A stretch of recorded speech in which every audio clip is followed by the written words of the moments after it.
Tes tes, Assalamualaikum warahmatullahi wabarakatuh. Halo adik-adik kelas 7 semua. Kembali lagi di video pembelajaran IPA kelas 7 ya. Kemarin kita sudah belajar tentang sistem organisasi kehidupan. Nah sekarang kita akan coba belajar tentang bab baru nih, tentang makhluk hidup dan lingkungan. Coba deh kamu amati lingkungan tempat tinggal kamu. Di dalam lingkungan kamu pasti ada tanah, ada udara, ada air, ada pepohonan, ada rumput, ada serangga, dan ada makhluk hidup lainnya, betul? Nah, sebenarnya apa sih yang dimaksud dengan lingkungan? Dan apa saja komponen yang membentuk suatu lingkungan? Dan bagaimana ya interaksi antara komponen lingkungan tersebut? Nah, inilah yang akan kita pelajari. Bumi ini adalah satu-satunya planet yang memiliki kehidupan di dalamnya. Tumbuhan dan hewan dapat hidup di bumi karena kondisi yang memungkinkan untuk dapat hidup dan berkembang biak. Meskipun demikian, tidak semua tempat di bumi dapat menjadi tempat hidup makhluk hidup. Bagian bumi tempat tumbuhan dan hewan dapat hidup, inilah yang disebut dengan biosfer.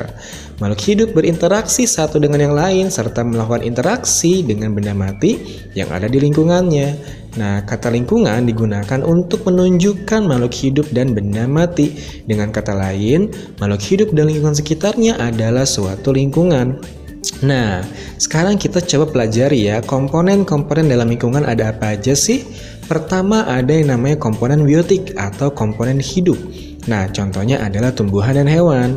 Kemudian ada yang namanya komponen abiotik atau komponen tidak hidup. Contohnya udara, air, cahaya, suhu, awan, dan tanah. Kemudian terakhir ada yang namanya komponen budaya. Nah, ini adalah pengaruh manusia di dalam lingkungan. Pada kondisi alami, antara komponen biotik dan abiotik bersama-sama membentuk lingkungan alami. Manusia sangat dominan dalam mempengaruhi lingkungan alaminya.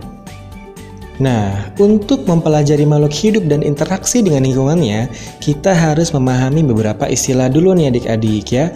Pertama adalah habitat. Habitat ini adalah suatu tempat organisme hidup. Contohnya, habitat seekor harimau adalah hutan. Tumbuhan atau hewan harus beradaptasi dengan habitatnya agar dapat bertahan hidup. Habitat memiliki banyak tipe, berbagai macam faktor fisik seperti suhu, cahaya, curah hujan, dan tanah tidak sama di setiap habitat ya. Nah sekarang coba kamu lihat gambar berikut. Gambar apa ini? Coba lihat, ini adalah urutan bagaimana makhluk hidup di bumi ini. Pertama ada yang namanya individu. Coba kamu lihat, individu berarti contohnya adalah ikan ya. Taruhlah ini ikan mujair ya. Individu berarti satu ikan mujair.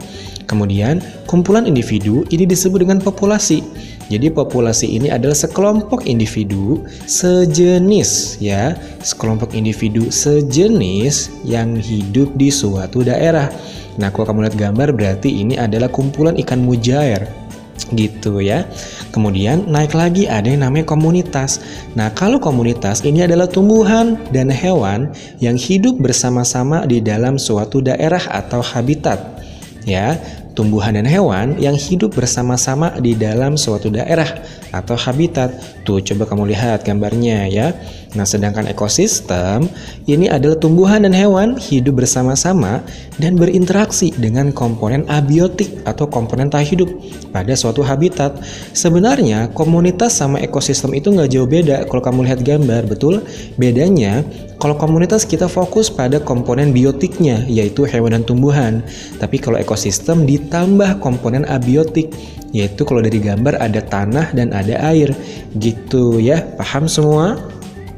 Nah, kemudian nanti kumpulan ekosistem ini akan membentuk yang namanya bioma adik-adik. Ya, jadi bioma ini kumpulan ekosistem. Contoh, bioma padang rumput, bioma gurun, bioma hutan hujan tropis. Nah, di tiap-tiap bioma itu pasti berbagai macam ekosistem ada di sana. Nah, kemudian baru deh kumpulan bioma ini yang disebut dengan biosfer ya. Tadi ada yang masih ingat apa itu biosfer? Hayo. Biosfer itu adalah tempat tumbuhan dan hewan dapat hidup. Gitu ya. Paham semua? Nah, sekarang kita masuk ke pembahasan awal di video ini yaitu tentang komponen biotik. Masih ingat tadi komponen biotik terdiri dari apa aja? Ada tumbuhan sama hewan, betul? Termasuk manusia. Nah, sekarang kita akan belajar tentang berbagai macam istilah di dalam komponen biotik ya. Pertama ada yang disebut dengan produsen. Apa sih produsen? Produsen ini adalah tumbuhan hijau yang dapat memproduksi makanannya sendiri. Ya, nah ini disebut dengan produsen. Sedangkan ada lagi istilah yang lain nih. Nah, namanya herbivora. Nah, hewan pasti mengonsumsi tumbuhan secara langsung ataupun tidak langsung. Nah, hewan yang memakan tumbuhan ini, ya contohnya sapi sama kambing, ini disebut dengan herbivora atau hewan pemakan tumbuhan. Nah, tapi kalau hewan yang memakan hewan lainnya, ya ini contohnya adalah karnivora, ya disebut dengan karnivora. Ya, nah kalau herbivora dan karnivora karena mereka tidak bisa membuat makanannya sendiri, maka mereka disebut dengan konsumen. Ya, jadi kalau tadi produsen itu makhluk hidup yang dapat memproduksi makanannya sendiri, tapi kalau konsumen makhluk hidup yang tidak dapat membuat makanannya sendiri, gitu ya. Nah, ada herbivora, ada karnivora, ada produsen, ada konsumen. Nah, ini ada yang namanya mikroorganisme. Mikroorganisme ini adalah dari katanya aja mikro, berarti ini adalah hewan-hewan yang atau makhluk hidup yang tidak dapat kita lihat dengan mata telanjang. Jadi kalau kita bisa melihat singa, bisa melihat jerapah, itu makroorganisme ya.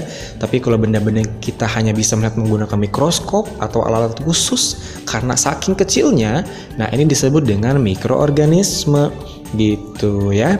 Istilah lain ada yang disebut dengan organisme autotrof. Ini adalah tumbuhan mampu yang membuat makanannya sendiri. Jadi tumbuhan ini mampu membuat makanannya sendiri. Tapi kalau organisme heterotrof ini adalah tumbuhan yang tidak mampu membuat makanan sendiri dan dia bergantung pada tumbuhan lainnya. Gitu ya. Dan terakhir ada istilah yang namanya dekomposer. Dekomposer ini adalah organisme yang mendapatkan makanannya dari tumbuhan dan hewan yang membusuk atau yang telah mati. Nah, ini disebut dengan dekomposer karena dia menguraikan bahan-bahan yang telah mati. Gitu ya. Paham semua sampai sini? Nah, dalam suatu lingkungan pasti ada berlangsung interaksi antara komponen biotik dengan komponen biotik lainnya melalui proses makan-memakan. Nah, ini nih yang disebut dengan rantai makanan. Rantai makanan ini adalah sebuah rantai yang memperlihatkan proses makan dan dimakan. Nah, kalau kamu lihat gambar ya, jadi setiap anak panah pada rantai makanan berarti dimakan oleh, oke? Misalnya contoh tuh, rumput. Panah ini berarti dimakan oleh ya. Rumput dimakan oleh belalang, belalang dimakan oleh katak, katak dimakan oleh ular, ular dimakan oleh burung elang. Nah, bagaimana sih cara membuat rantai makanan? Ini rumusnya. Rumusnya adalah produsen dulu ya, kemudian herbivora, kemudian karnivora kecil, kemudian karnivora besar. Nah, kalau dari gambar ini, produsennya berarti si rumput ya. Ingat dong tadi produsen apa? Produsen itu adalah makhluk hidup yang dapat membuat makannya sendiri ya. Nah, kemudian herbivora berarti hewan memakan tumbuhan. Kalau dari gambar ini berarti contohnya si belalang ya. Kemudian karnivora kecil. Di sini karnivora kecilnya berarti si katak atau si ular. Ya, dua-duanya. Kemudian karnivora besarnya adalah burung elang. Gitu ya. Jadi kalau membuat rantai makanan itu ada rumusnya, oke? Nah, sekarang kalau ada beberapa rantai makanan, ini akan terbentuk dan saling terhubung. Nah, ini disebut dengan jaring-jaring makanan. Jadi kalau ada rantai makanan yang terbentuk ya, beberapa rantai makanan nih, ada 2 atau 3 rantai makanan terbentuk dan saling terhubung. Ini disebut dengan jaring-jaring makanan. Nah, coba tuh kamu lihat gambar tumbuhan. Coba kita lihat ya, ada berapa rantai makanan. Coba tuh ada tumbuhan dimakan serangga, dimakan kadal, dimakan burung pemangsa. Satu rantai makanan tuh. Kemudian bisa juga tumbuhan dimakan serangga, serangga dimakan burung, burung dimakan burung pemangsa. Tuh 2 rantai makanan ya. Kemudian bisa juga tumbuhan dimakan serangga, serangga dimakan burung, burung dimakan ular.